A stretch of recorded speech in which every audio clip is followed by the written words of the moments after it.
మనలో చాలా మందికి పెట్రోల్ స్మెల్ నచ్చుతుంది. ఎందుకంటే పెట్రోల్ స్మెల్ పీల్చుకున్నప్పుడు ఏదో తెలియని ఫీలింగ్ లా ఉంటుంది. అసలు పెట్రోల్ స్మెల్ అలా ఎందుకుంటుంది, దానికి కారణమేంటో ఇప్పుడు తెలుసుకుందాం. పెట్రోల్లో 150కి పైగా కెమికల్స్ ఉంటాయి. ఇందులో చాలా కెమికల్స్ మన ఆరోగ్యానికి అంత మంచిది కాదు. అయితే పెట్రోల్ నుండి వచ్చే ఆ స్మెల్కి కారణం బెంజిన్ అనే హైడ్రోకార్బన్. పెట్రోల్లో ఉండే ఈ బెంజిన్ ఫ్యూయల్ ఎఫిషియన్సీని పెంచుతుంది. అంతేకాకుండా ఇంజన్ యొక్క పర్ఫార్మెన్స్ని కూడా ఇంప్రూవ్ చేస్తుంది. ఈ బెంజిన్ అనేది 1% మాత్రమే పెట్రోల్లో ఉంటుంది. కేవలం 1% మాత్రమే ఉన్న ఈ బెంజిన్ వల్లే పెట్రోల్ మొత్తం ఆ స్మెల్ వస్తుంది. దానికి కారణం బెంజిన్ స్మెల్ అంత ఘాటుగా ఉంటుంది. ఎంతలా అంటే 10 లక్షల గాలి అణువుల్లో ఒక బెంజిన్ అణువు ఉన్నా గానీ దాని స్మెల్ మనకి తెలిసిపోతుంది. ఈ బెంజిన్ అంత త్వరగా గాల్లో ఆవిరవుతుంది. మనం బెంజిన్ స్మెల్ని పీల్చినప్పుడు మన బ్రెయిన్లో ఉండే ఎసోలింబిక్ పాత్వేని రిలీజ్ చేస్తుంది. ఇది డోపామైన్ అనే హార్మోన్ని రిలీజ్ చేస్తుంది. మనకు ఈ హార్మోన్ రిలీజ్ అయినప్పుడల్లా ఒక రకమైన సాటిస్ఫాక్షన్ కలుగుతుంది. ఎలా అంటే మనకు ఇష్టమైన పనిని చేస్తున్నప్పుడు కానీ, మనం అనుకున్న గోల్ రీచ్ అయినప్పుడు కానీ మన బ్రెయిన్ ఒక రివార్డ్ని ఎక్స్పెక్ట్ చేస్తుంది. ఆ సమయంలో ఈ డోపామైన్ హార్మోన్ రిలీజ్ అవుతుంది.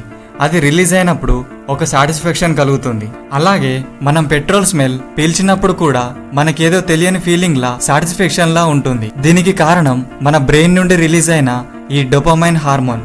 కానీ పెట్రోల్ స్మెల్ ఎక్కువ పీలిస్తే మాత్రం చాలా ప్రమాదకరం.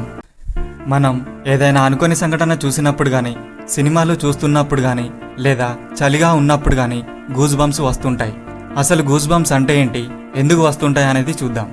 ఈ గూస్ బంప్స్ని గూస్ ఫ్లెష్ అని, చిల్లీ బంప్స్ అని, గూస్ పింపుల్స్ అని కూడా అంటారు. వీటికి ఆ పేరు ఎలా వచ్చిందంటే, కోడి లేదా బాతు వంటి కొన్ని పక్షుల చర్మంపై ఈకలు తీసేసిన తర్వాత చిన్న చిన్న గడ్డలుగా ఉంటాయి.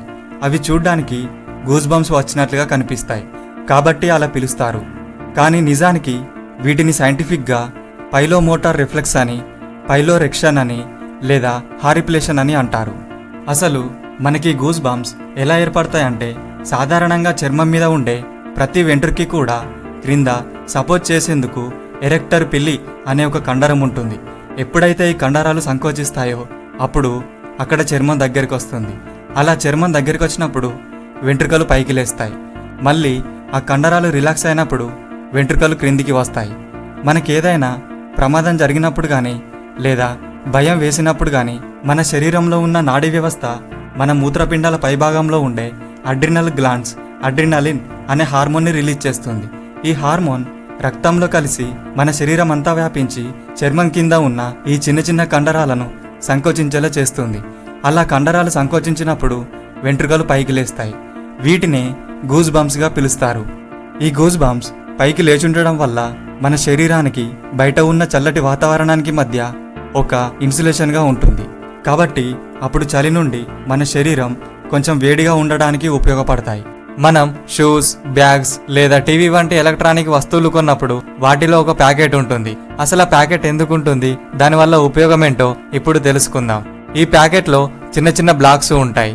వీటిని సిలికా జెల్ అని అంటారు. ఇది సిలికాన్ డయాక్సైడ్ నుండి తయారవుతుంది. ఈ సిలికా జెల్ గాల్లో ఉండే తేమను పీల్చుకుంటుంది. అలాగే ఈ సిలికా జెల్ అది ఉండే బరువులో 40% తేమను కలిగి ఉంటుంది. దీని మీద మన కంటికి కనిపించినంత చిన్న చిన్న రంధ్రాలుంటాయి. గాలిలోని తేమలో ఉండే చిన్న చిన్న నీటి కణాలు వీటి రంధ్రాల్లో చేరుకుంటాయి. ఎక్కడైతే తేమ ఉంటుందో అక్కడ బ్యాక్టీరియా తయారవ్వడానికి ఎక్కువ అవకాశం ఉంటుంది. అంటే ఉదాహరణకి మనం తడిసిన బట్టలు కానీ, షూస్ కానీ ఆరబెట్టకుండా ఎక్కువసేపు ఉంచితే కాసేపటికి అవి స్మెల్ వస్తాయి. దీనికి కారణం వాటిపై తేమ ఉండడం వల్ల అక్కడ బ్యాక్టీరియా తయారవ్వడమే. ఇలా తేమ వల్ల వస్తువులు పాడవకుండా ఉండడానికి సిలికా జెల్ని వాడతారు.